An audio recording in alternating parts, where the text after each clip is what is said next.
샬롬. 네, 반갑습니다. 네, 그 원대한 계획을 누가 알기요? 이런 제목으로 말씀을 전해드리겠습니다. 네, 오래전, 그러니까 제 심적으로는 아마 1983년으로 기억이 됩니다.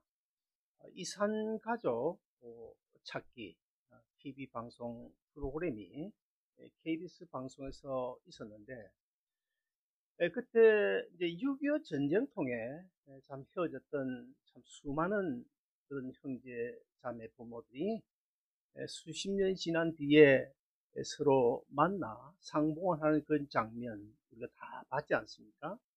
그래서 그때 많은 국민들이 그 참 울면서 끌어안고 상봉을 하는 그 장면을 보면서 눈시울을 적셨습니다. 뭐 저도 그때 참 눈물을 많이 흘렸습니다만은 정말 얼마나 안타깝고 또 그 만남이 얼마나 귀한지 몰랐어요. 그런데 오늘 본문에서 보면 이산 가족인 형제 간의 상봉 장면이 기록되어져 있습니다. 요셉이 애굽의 종으로 팔려간 뒤 22년이 지났습니다. 22년이 지난 어느 날 형제들, 그 형님들을 만나 상봉하는 그런 장면이 본문에 기록이 되어져 있는데요.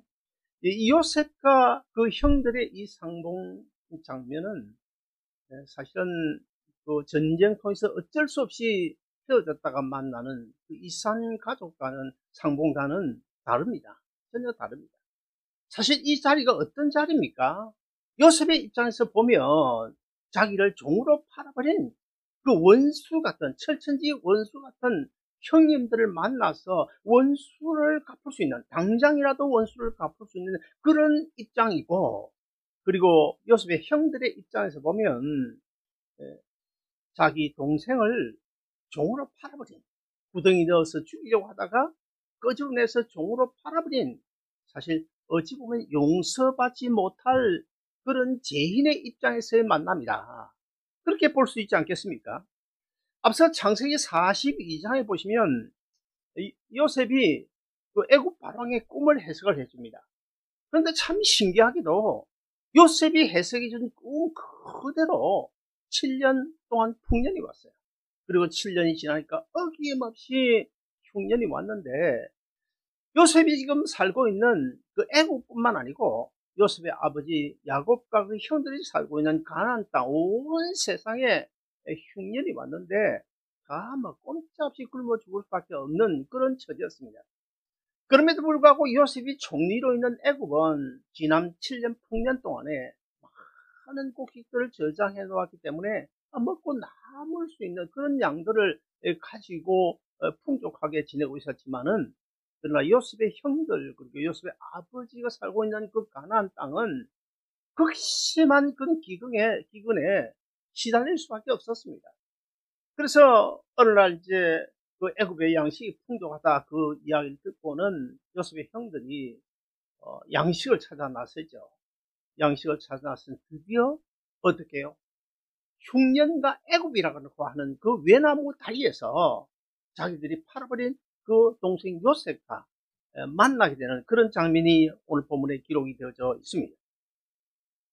자, 여러분, 요셉은 한눈에 그 형들을 알아봤어요. 그런데 형들은 요셉을 알아보지는 못합니다. 그때 요셉이 형들에게 뭐라고 말합니까? 형들에게 내가 요셉이요, 내 아버지는 아직 살아 계시는지요? 하고 이렇게 묻는 거예요. 그런 요셉의 말에 대해서 요셉의 형들이 어떤 반응을 보입니까? 오늘 본문을 보시면 형들이 그 앞에서 놀라 능히 대답하지 못하는지라. 그렇죠? 무슨 말로 어떻게 대답을 할 수 있겠습니까? 대제국인 그 애굽의 총리라 22년 전에 자기들이 종으로 팔아버린 동생 요셉이라고 하는데 지금 무슨 말을 할 수 있겠습니까? 무슨 말을 할 수 있겠습니까? 그런데 오늘 본문 4절에 가서 보면 요셉이 더 구체적으로 이런 이야기를 합니다. 모두들 내게로 가까이 나오시오. 내가 바로 당신들이 팔아버린 요셉이요. 그러니까 이 형들이 뭐 어한이 벙벙해가지고 뭐 할 말을 잊어버린 거예요. 자, 이렇게 나오는 요셉, 동생 요셉을 보면서 그 형들이 아마도 제 짐작에는 이렇게 생각하지 않았을까. 유령도 보통 유령이 아니다. 아마도 죽은 요셉의 혼이 귀신이 돼가지고 지금 우리를 잡으러 왔나 보다. 뭐 이렇게 느꼈을 수도 있지 않을까. 요셉이 본문에서 형들을 어떻게 대하고 있습니까? 오늘 본문에 보시면 그 정을 억제하지 못하고, 그리고 2절에 가서 보면 크게 울었다. 그리고 본문 5절에 가서 보면 당신들이 나를 팔았다고 해서 근심하지 마소서, 한탄하지 마소서. 하나님이 형님들 생명을 구원하시려고 나를 먼저 이곳에 보낸 것 뿐이요. 세상에, 여러분 이해가 되십니까? 그리고 좀 더 넘어가서 7절에 보시면 더 놀랄 만한 이야기를 하고 있는데, 우리 창세기 45장 7절 같이 한번 읽어보실까요? 같이 읽습니다. 시작. 하나님이 큰 구원으로 당신들의 생명을 보존하고 당신들의 후손을 세상에 두시려고 나를 당신들보다 먼저 보내신다니, 그런즉 나를 이리로 보낸 이는 당신들이 아니요 하나님이시니라. 이게 요셉의 입에서 나온 말인데 이게 가능하겠습니까, 여러분? 철천지의 원수 같은 그 요셉이 어떻게 이런 용서가 되겠어요? 어떻게 용서가 되겠습니까? 여러분 가능합니까? 여러분이 요셉이라면 이렇게 용서할 수 있나요? 저도 솔직히 말해볼까요? 저도 못하겠습니다. 성령님이 감동 주시면 몰라도 못하겠어요. 그러나 요셉은 자신을 종으로 팔아버린 그 형들을 무엇으로 용서하십니까? 하나님의 사랑으로 용서. 하나님의 사랑, 우리가 믿는 하나님, 그분 하나님의 사랑이 이렇게 위대한 것입니다. 그래서 이 하나님의 사랑이라고 하는 그 원어는 헬라어로 뭐 여러 가지가 있지만 사실 아가페라고 하는 그 어떤 누구도 할 수 없는 사랑, 지고지순한 사랑, 오직 하나님만이 하실 수 있는 사랑, 그 사랑이 아가페인데, 지금 바로 요셉은 이 아가페 사랑으로 형들을 지금 용서하고 있는 거예요. 이런 요셉의 모습에서 여러분 누군가 생각나는 사람 없습니까? 우리의 모든 죄를 짊어지시고 십자가에 달려 죽으신 그 주님의 모습, 그 주님의 모습이 여러분 연상되지 않으십니까? 요셉의 형들은 지금 기가 막힐 현실 앞에 지금 서 있어요. 정말 기가 막힐 현실 앞에 서 있는데, 이런 이 본문의 사건 가운데 저는 두 가지로 말씀드리고 싶은데, 첫째는 우리 삶의 현장에도 이런 기막힌 하나님의 간섭과 섭리는 나타날 수 있다는 거예요. 나타나고 있다는 사실, 이걸 우리가 믿어야 됩니다.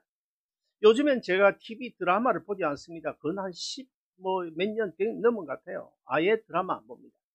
너무 뭐 엉터리로 막 우기고 막 그냥 억지 말도 안 되는 소리를 이렇게 하니까, 아이고, 난 차라리 그보다는 좀 리얼한 거, 뭐 좀 자연인 같은 거, 산호라면, 아니면 또 뭐 그런 거 있잖아요. 그거는 실제 그대로잖아요, 그대로. 물론 뭐 조금 가서 이렇게 말하라고 이야기는 하겠지만, 그래도 그거는 뭐 실제잖아요. 이 드라마, 그래서 제가 안 본 지 10년이 훨씬 넘었어요. 그런데 제가 어쨌든 이제 전에 그 드라마를 보면서 이런 생각을 했습니다. 이야, 참 말도 안 되는 저런 걸 그 거짓말로 이렇게 참 전개해 나가려고 하는 거 보면 드라마 작가도 참 힘들겠다, 그런 생각을 했어요.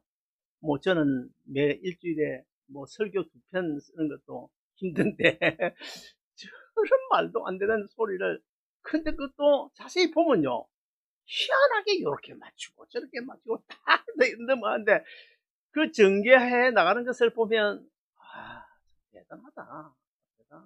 우리 목사님들은 뭐 실제 거짓말 안에 있는 그대로 거기다 조금 해석하는 것 뿐인데도 이렇게 힘든데, 저 없는 거짓말로 지내가 저렇게 맞춰가지고 전개해 나가는 것을, 저분들 역시 돈도 많이 벌어야 되겠다, 그 생각도 제가 하긴 합니다. 창세기 37장에서 요셉 이야기가 시작이 되죠. 요셉이 어릴 때 그 아버지의 사랑을 톡 차지하잖아요. 톡 차지해요. 그래서 뭐 색동저고리 있고 뭐 좋은 거라면 다 얻어먹고. 저도 옛날에 장자 장손이었기 때문에 우리 할아버지가 저를 얼마나 좋아하는지 몰라요. 우리 그땐 대식구 삼촌들이 여덟 명씩 일대고 하는 거 보니까 뭐 밥상에 내 기억에 아마 15명씩 이렇게 앉아 먹는데, 예, 근데 저는 어디 앉았는지 아십니까? 저는 할아버지 밥상에 다 마주보고 다 앉아 밥을 먹는데요. 지금도 기억이 납니다. 할아버지가 이 장손이니까 얼마나 귀하해요. 그러니까 이제 옛날에는 뭐 보리 삶아가지고 그 뒤에 이제 한참 있다가 쌀을 이제 한 주먹 이제 얹거든요. 그는 이제 불불 끓이가 이제 밥이 되면 가운데만 있어요. 가운데만 쌀이. 그럼 그걸 떠가지고 할아버지 그릇에 퍼주잖아요. 그럼 뭐 할아버지 밥에는 이게 쌀이 한 7, 80% 있어요. 난 맞상을 하니까 할아버지하고 할아버지가 푹 나에게 주고. 그리고 옛날 뭐 고기 국물도 어디 뭐 동네에서 돼지 잡았다 그러면 큰 고기 잡았다 그러면 그 피덩어리 이제 기름 덩어리 그런 거 사와서 옛날에 기름이 둥둥 떠야 이게 좋은 거거든. 요즘 기름 있으면 안 되지만은. 그러면 할아버지 앞에 딱 앉아 있으면 그 기름 덩어리 그걸 주면, 그래서 제가 참 우리 할아버지도 감사하고 그런데요. 이 요셉이 아마 그랬던 것 같아요. 그러다 보니까 그 형들이, 그것도 특별히 이복 형들이니까 얼마나 미웠겠어요. 뭐 시기 질투에 가지고 거기다가 또 한 번 꿈을 꿨다는데 도대체 이게 뭐 심지어는 부모 형제가 다 절을 한다는 등 뭐 이런 꿈을 꾸니까 그거 어떻게 좋게 봐주겠어요. 저는 뭐 주겠다. 결국 이제 구덩이에 집어 넣죠. 그런 다음에 이제 미디안 상인이 오니까 끄집어내가 또 돈 받고 팔잖아요, 종으로. 그래서 끌려가가지고 종살이를 합니다. 누명을 둘렀습니다. 감옥에 갇혔습니다. 두 간원을 만났습니다. 두 간원의 꿈을 해석해 줬습니다. 그리고는 또 심지어 바로왕의 꿈을 해석해 줍니다. 그 뒤에 어떻게 됩니까? 애굽의 총리가 됩니다. 총리가 되고 나니까 어떻게 7년 풍년이 왔습니다. 그 다음에 또 어김없이 7년 흉년이 왔어요. 그런데 흉년이 오다 보니까 이 바로 흉년과 애굽이라고 하는 외나무 다리에서 그 원수 같은 그 형님들을 만나는 그런 장면이 오늘 본문에 기록이 되어져 있는데, 여러분 이런 상황 속에서 참 요셉의 형들은 과연 어떤 생각이었고 요셉은 어떤 느낌이었을까? 요셉의 형들의 입장에서 참 기가 막혔을 것입니다. 기가 막혔어요. 자기들이 22년 전에 종으로 팔아버렸는데 그 동생 요셉이 그 당시로는 세계 최강대국이 바로 애굽인데 애굽의 총리가 되었다고 하니 그 총리가 되어서 마주보고 앉았으니 참 기가 막힐 노릇이고, 그리고 또 한편 요셉 입장에서 보면 어릴 때 별난 꿈 하나 꾸어가지고 그냥 미움을 받아서 종으로 팔려와가지고 죽을 고생을 하고 뭐 총리가 되긴 했지만은, 근데 지금 그 형님들을 딱 만나놓고 보니 옛날 생각이 나는데 내가 별난 꿈을 꾸어 미움을 받기는 했지만 그 꿈이 22년 만에 이렇게 딱 맞아 이루어졌다는 걸 생각하니까 얼마나 요셉의 입장에서 신기했겠습니까? 정말 신기하죠. 구약 성경 에스더서 6장에 보시면 우리가 뭐 잘 아는 이야기가 나오는데요. 그때 보면 이제 아주 몰살위기에 처한 그 유대인을 구원해내는 하나님의 놀라운 간섭과 섭리가 거기에 기록되어져 있습니다. 그때는 시대가 페르시아의 아하수에로 왕이 다스릴 때였는데, 그때 사탄 마귀의 하수인인 그 악한 하만이 유대인을 다 그냥 멸절하려고 흉측한 그런 음모를 꾸미고 있지 않습니까? 모르드게와 유대인을 다 죽이라는 왕의 사인인, 도장이 찍힌, 의인이 찍힌 그런 조서가 전국 방방곳곳에 다 이제 배포가 되고, 이제 그리고 또 이 악한 하만은 모르드게를 달아주기 위해서 22m 높이 되는 장대를 높이 세워놓고, 자, 오늘 밤만 지나고 나면 모르드게와 에스더뿐만 아니고 그 전역에 있는 모든 이스라엘 유대인들은 다 죽임을 당할 수밖에 없는 그런 상황이었습니다. 그런 그날 밤에 유대인들 입장에서는, 모르드게 입장에서는, 에스더 입장에서는 더 이상 도저히 소망이 없다. 이제 우리는 이제 끝났다. 오늘 밤이 마지막이다. 끝났다. 소망이 없다. 기댈 언덕도 없다. 그럴 때에 그날 밤에 하나님께서 이 아수에로 왕에게 어떤 간섭을 하십니까? 아수에로 왕으로 하여금 잠 못 이루는 불면의 고통을 경험하게 하십니다. 잠이 안 오니까, 밤새도 잠이 안 오고, 여러분 그 고통 당해봤습니까? 저는 해봤거든요. 잠이 안 오면 그거 못 견딥니다. 그러면 잠이 안 오면 막 일어나서 성경을 읽다가 또 뭘 하다가 그래도 잠이 안 오고 어쩌다 또 좀 자고 그러는데, 이 아수에로 왕이 잠이 안 오니까 생각하다 옛날 그 궁중일기를 갖고 역대일기를 꺼내와가지고 역대일기를 읽어요.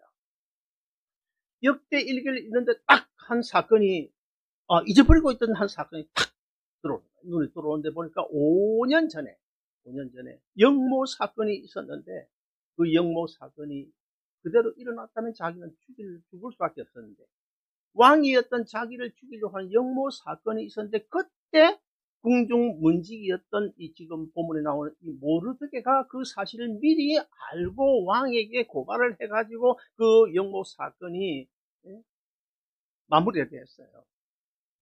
그리고는 또 한 가지, 그러면 그 모르드게 얼마나 큰 일을 했습니까? 그럼에도 불구하고 모르드게에게 상을 줬다는 그런 기록이 없는 거예요. 상을 주지 않은 거예요. 그래서 이 아하수에로 왕이 그냥 한날 아침에 일어나가지고 이제 악한 하만, 지금 당장 장도에 달려 죽을 수밖에 없는 그 모르드게에게 상을 주고 유대인들은 다 살려주고, 대신에 유대인들 다 멸절하려고 음모를 꾸몄던, 저는 사탄 마귀의 하수인이라고 봅니다. 그 사탄 마귀의 하수인인 악한 하만은 자기가 달아놓은 장대에다가, 세워놓은 장대에다가 자신이 달려 죽는 그런 사건이 에스더 6장에 기록이 되어져 있습니다.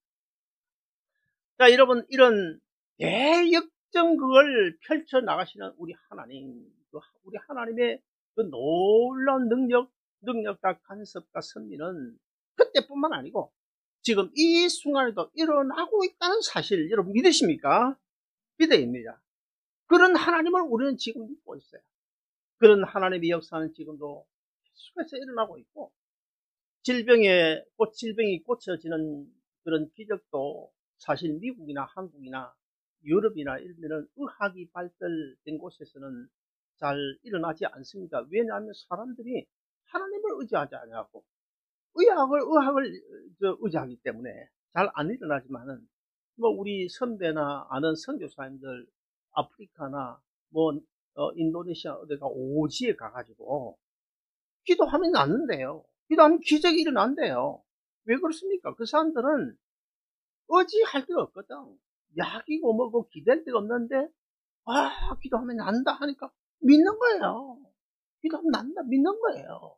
그러니까 그런 기적이 지금도 수없이 일어나는데, 우리 눈에 보이지 않아도 한국이나 미국이나 우리 삶 속에는 지금도 색깔이 다를 뿐이고 크기가 다를 뿐이지, 종류가 다를 뿐이지, 하나님의 기적은 일어나고 있는 줄로 믿으시기를 바랍니다.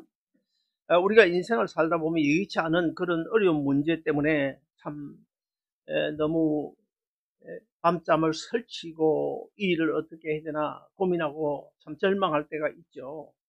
내 생각에는 하나님께서 지금 당장 그만 이 문제를 해결해 주시면 되겠는데, 해결해 줄 기미가 보이지 않아요. 그러나 여러분, 우리는 언제나 어려운 일이 있을 때는 성경을 참고해야 되고, 우리가 믿음의 사람이라면 우리 앞서 믿음으로 살았던 믿음의 선지들을 살펴봐야 됩니다. 아브라함은 25년 동안 기다렸습니다. 야곱은 20년을 기다렸습니다. 요셉은 22년을 기다렸습니다. 다윗은 기름 부음을 받았지만 왕이 될 때까지 15년 내지 20년을 기다려야 했습니다. 모세는 얼마나 기다렸습니까? 40년을 기다렸더니 하나님의 귀한 일에 쓰임받는 그런 놀라운 역사를 우리가 다 잘 알고 있지 않습니까? 그래서 성경에 보면 모든 것이 다 유익한데 가장 강조한 것이 인내. 인내가 소망을 이루고 인내가 필요한 것 같습니다.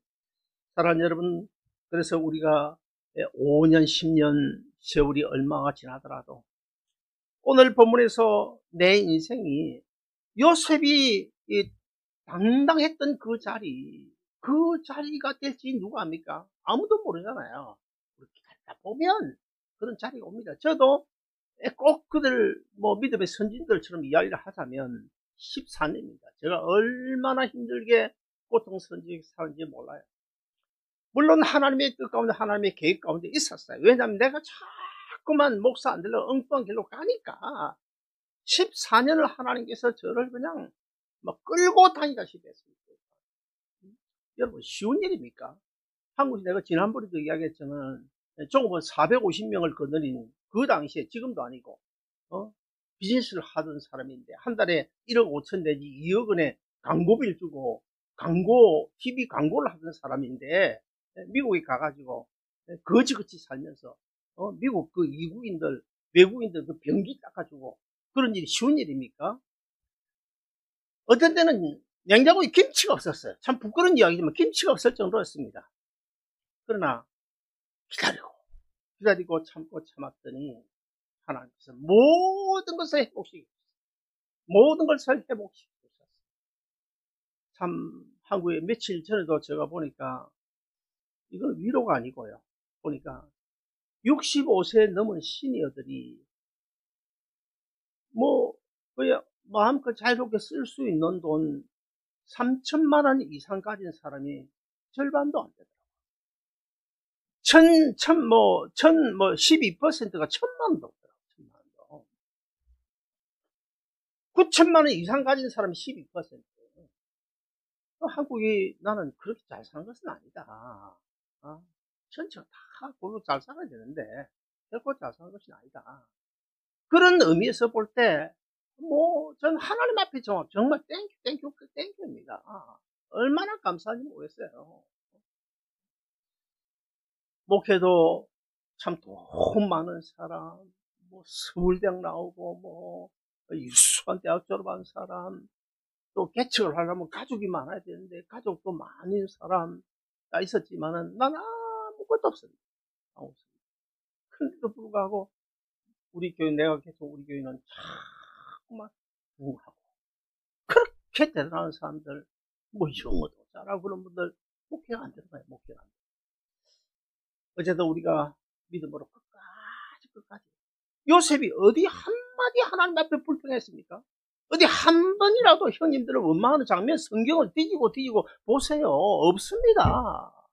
끝까지 이 가운데도 하나님 뜻이 있겠지. 하나님이 이 문제 어떻게 해결하시는 내가 한번 두고 볼 거야. 기다렸더니 22년 만에 이런 놀란 자리 하나님께서 만들어 주시지 않았습니까? 둘째로 하나님은 기막힌 간섭과 섭리로 생명을 구원하십니다. 이사야서 53장 2절 우리 같이 읽어보실까요? 같이 읽습니다. 시작.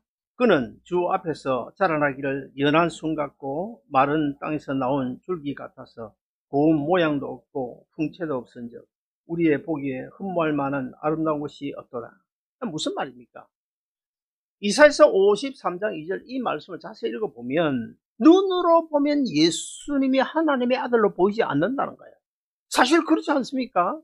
베들레헴 말고의 아기 예수님이 태어났는데 그 아기 예수님이 하나님의 아들로 보이겠습니까? 안 보이죠. 누가 그 아기 예수 안에 인류 구원이 있고 인류에 대한 심판이 있고 누가 그 아기 예수 안에 천국이 있다고 누가 그걸 믿겠어요? 누가 그렇게 보겠습니까? 사랑하는 여러분, 복음서에도 보면 사람들이 그랬잖아요. 사람들이 예수님을 보고 나사렛에서 무슨 선한 것이 나겠다고. 저 친구 나사렛 목수 요셉의 아들 아니야? 비아냥거리는 그런 모습. 그게 인간적인 눈으로 보면 마땅한 반응. 그렇죠. 요셉이 종으로 팔려갈 때도 사실 누가 요셉에 팔려가는 그 상황 속에 요셉 안에 그 놀라운 하나님의 원대한 구원의 계획과 뜻이 있었다고 누가 생각했습니까? 요셉 자신도 몰랐고, 요셉의 아버지 야곱도 몰랐고, 요셉의 형들도 몰랐고, 그 이호 사촌들도 몰랐고, 아무도 몰랐어요. 아무도 몰랐어요. 그러나 지나놓고 보니 어떻습니까? 세월 지나놓고 보니까, 한 22년 지나놓고 보니까, 요셉이 종으로 팔려가는 그 길이 어떤 길이었습니까? 그 길이 바로 응? 국무총리실로 가는 길이었어요. 요셉이 누명 쓰고 감옥에 들어갈 때, 요셉이 누명 쓰고 감옥 들어가는 그 길이 뭡니까? 국무총리실로 가는 길목이었습니다. 요셉이 갇혀있던 그 컴컴한 감옥, 거기가 어디예요? 거기가 총리 되기 위한 각을 보는 시험장이었습니다. 그래서 요셉은 자신도 모르게 형제들도 살리고, 그리고 또 장차 이스라엘 민족을 구원하는 그 귀한 하나님의 일에 쓰임 받고 있음을 우리는 지금 잘 알고 있습니다. 그래서 그는 이렇게 고백하는데, 창세기 45장 5절 7절 우리 한번 같이 읽어보실까요? 같이 읽습니다. 시작. 하나님이 생명을 구원하시려고 나를 당신들 앞서 보내셨나이다. 하나님이 큰 구원으로 당신들의 생명을 보존하고 당신들의 후손을 세상에 두시려고 나를 당신들 앞서 보내셨나이다. 창세기 50장 20절도 보면 당신들은 나를 헤아려 하였으나 하나님은 그것을 선으로 바꾸사 오늘과 같이 많은 백성의 생명을 구원하게 하셨나니. 그 옛날에 일본에 기무라라는 그 목사님이 계셨습니다.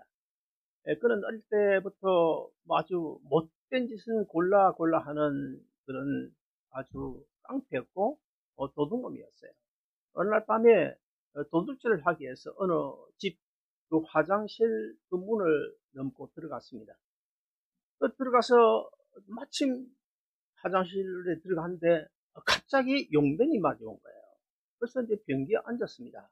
변기에 앉아서 두리번 보니까 옆에 성경책 한 권, 낡은 성경책 한 권이 휴지로 둔갑해가 거기에 딱 걸려 있는 거예요. 그래서 막 무심코, 그러니까 필요하니까 한 장 뜯어가지고 사용하기 전에 가만 읽어보니까 요한복음 3장 16절이야. 하나님이 세상을 이처럼 사랑하사 독생자를 주셨으니 이는 저를 믿는 자마다 멸망치 않고 구원을 얻게 하려 하십니다. 이 말씀이 딱 듣는데 이 말씀이 갑자기 그냥 클로즈업이 돼가지고 눈에 딱 크게 들어오는 거예요. 그러면서 그냥 마음이 뜨거워지기 시작합니다. 그래서 그 김우라 목사님이 그 성경책 그 한 구절 그 남의 병기 도둑질할 들어가가지고 거기서 물론 성령 하나님이 그 마음을 그때 열었겠죠. 하나님이 부르심의 순간이 그때겠죠. 그래가지고 예수 믿고 구원 얻고 나중에 목사가 돼가지고 아주 일본에서 이름난 그런 유명한 부흥사가 되었습니다.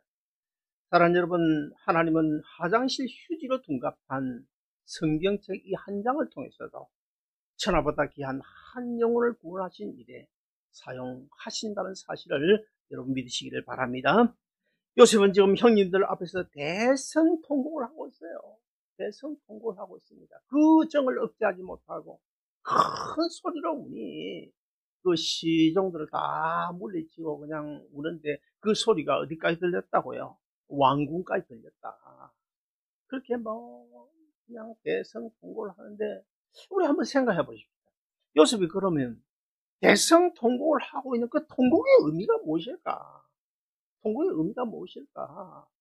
가만히 생각해보니까 내가 어릴 때 17살 때 종으로 팔려가지고 큰 누명 둘러쓰고 감옥살이하고 내가 생각해보면 볼수록 얼마나 내가 고통 속에 살았나. 왜 저 형님들 때문에 이렇게 된 거 아니냐.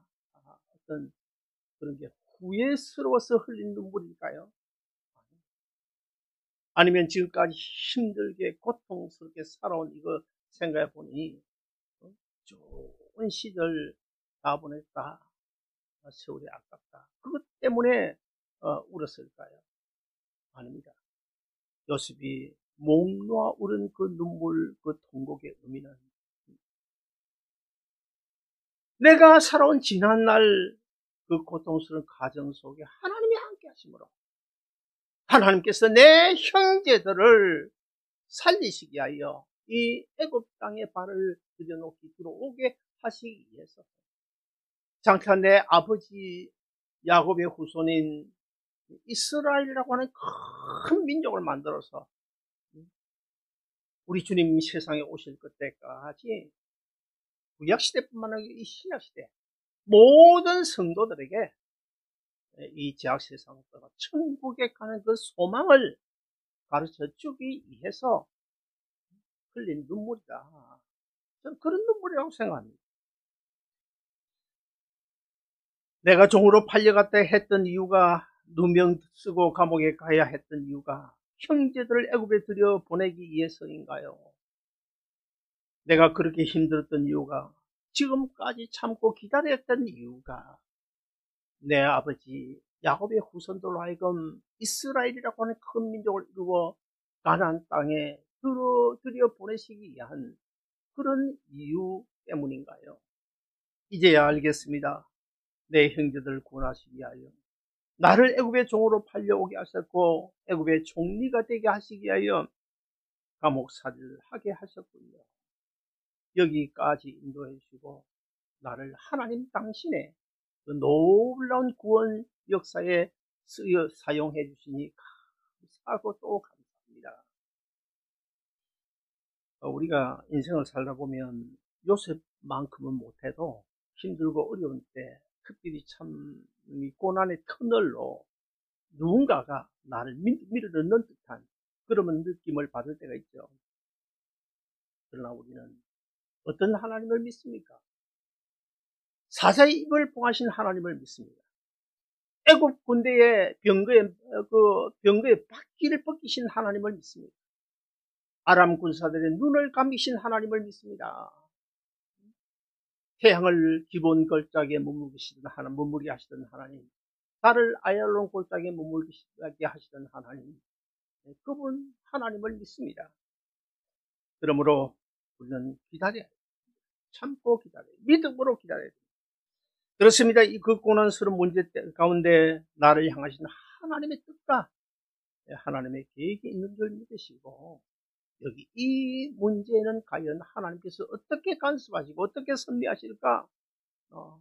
이 문제를 하나님이 어떤 방법으로 해결해 주실까 하는 기대 가운데 우리 남은 인생 끝까지 요셉처럼 믿음으로 기다리고 기다려서 하나님의 뜻을 이루어가는 그 귀한 일에 쓰임받는 여러분 모두 되시길 주님을 축원드립니다.